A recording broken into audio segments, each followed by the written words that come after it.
Suppose we have a circuit like this and we would like to calculate the currents in the branches, the voltage drops and the power dissipated in these impedances.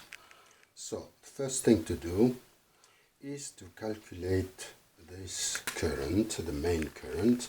To calculate this main current, we need to calculate the equivalent impedance of the circuit. Once we have the impedance, we can calculate I1, and once we have I1 with the current divider, we can calculate I2, I5, and with the current divider, we can calculate I3 and I4. And knowing the currents, we can calculate the voltage drops.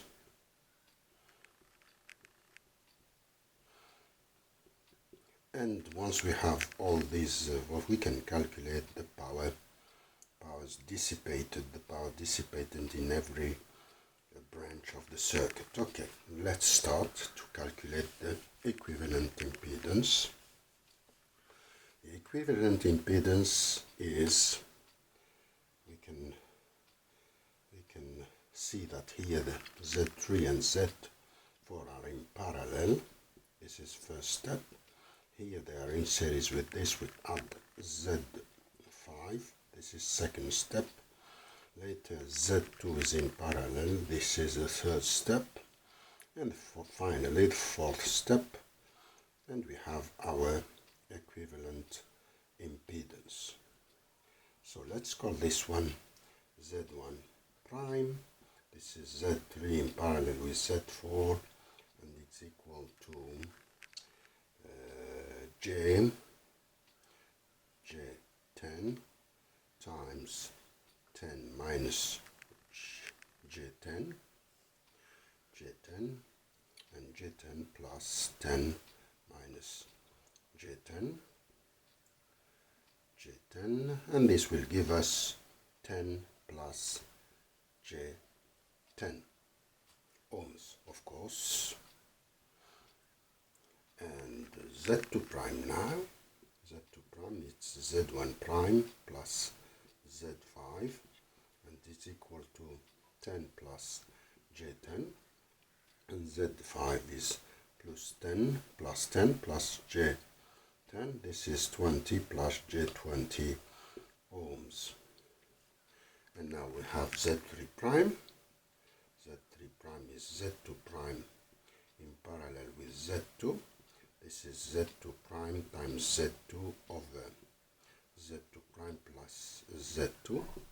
Z2 prime is 20 plus J20 times Z2, which is minus J20, over the sum of the two, which will give us 20. And this will give us a result of 20 minus J20. Of course, in ohms. Okay, now Z equivalent will be equal to Z3 prime plus Z1, and it's 20 minus J20 plus Z1, which is 30, plus J20, and will give us 50 ohms. From here we can calculate I1. This is V over Z equivalent, is 200 over 50, and it's 4 amps. That's right. The result here, I1 is 4 amps. And what we need Z2 prime, which we write here, Z2 prime for the current divider, 20 plus J20. Now we can proceed in the calculation of the currents with the current divider. So, knowing I1, we can calculate I2 and I5. Current divider says that I2 is Z2 prime over Z2 prime plus Z2 times I1, and here it's Z2 over Z2 prime plus Z2 times I1, and this Z2 prime 20 plus J20 times 4 z2 prime 20 plus j20. z2 is minus j20. This will simplify, so we're left with 4 plus j4 amps. This is I2, and now we can calculate I5, which is j2 over 20 times 4, and this will give us minus j4 amps. Now, knowing I5, we can calculate I3, calculate I4.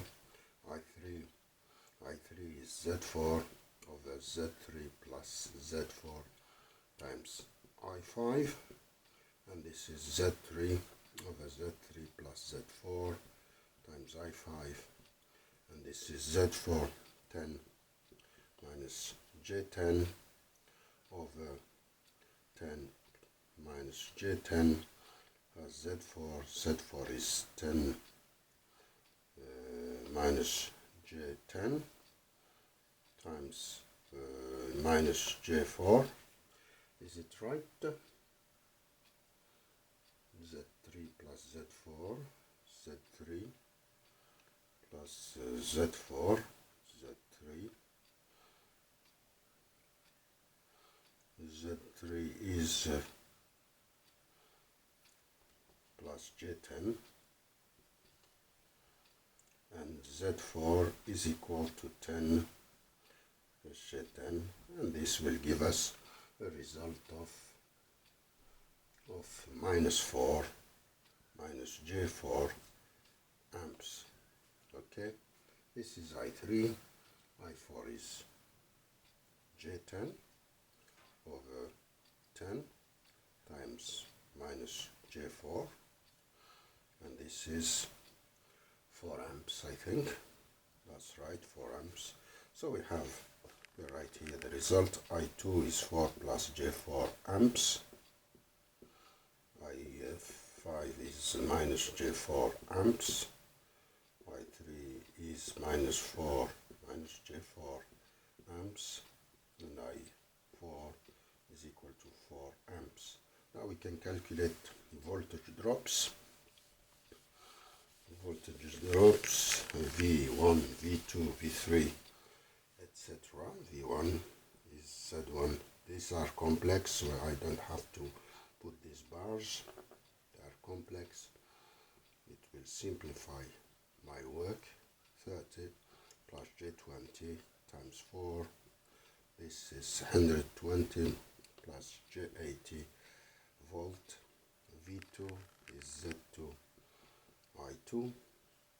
Z2 is minus J20 times 4 plus J4, and this is 80 plus minus J80 volts. V3 is Z3 I3. It's J10 times minus 4 minus J4. This is 40 minus J40 volts. V4 is Z4 I4, and it's 10 minus J10 times 4, and this will give us 40 minus J40 volts.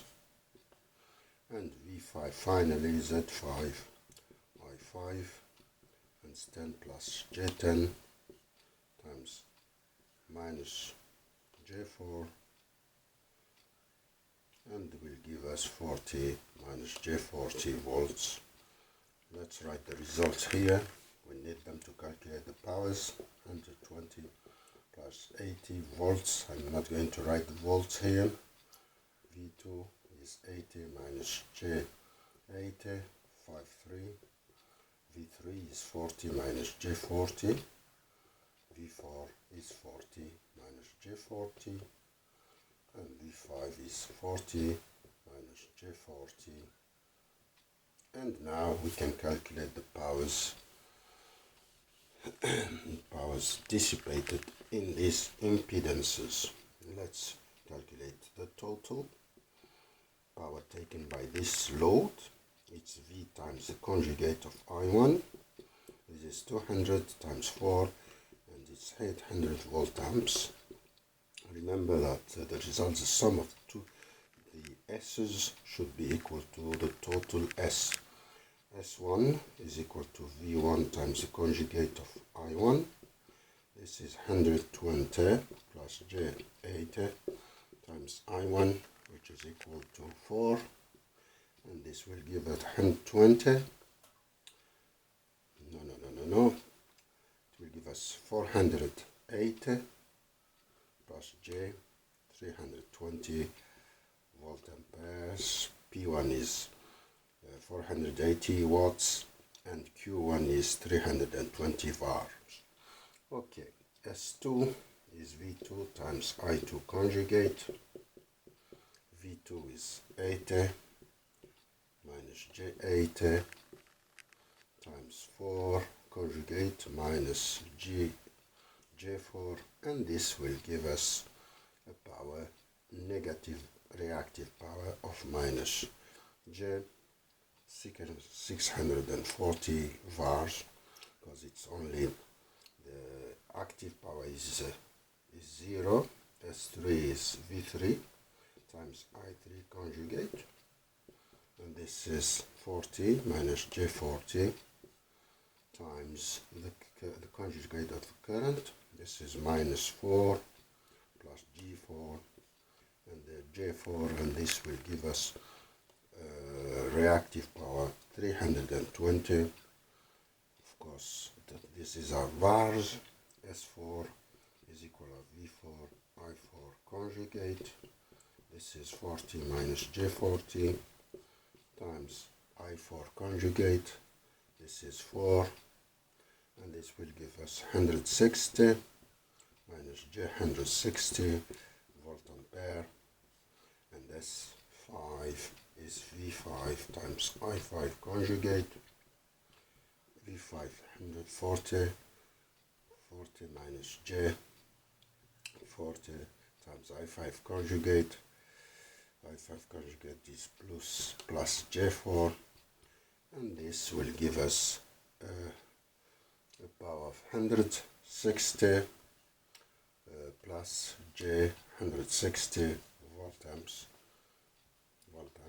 If we add all this, the result will be 800 volt ampere, which is equal to 800 watts as well, because the apparent power is equal to the active power. So it means 160 plus 380 will give us 800. This plus this plus this plus this plus this will give us 0. And that's it. And thank you very much.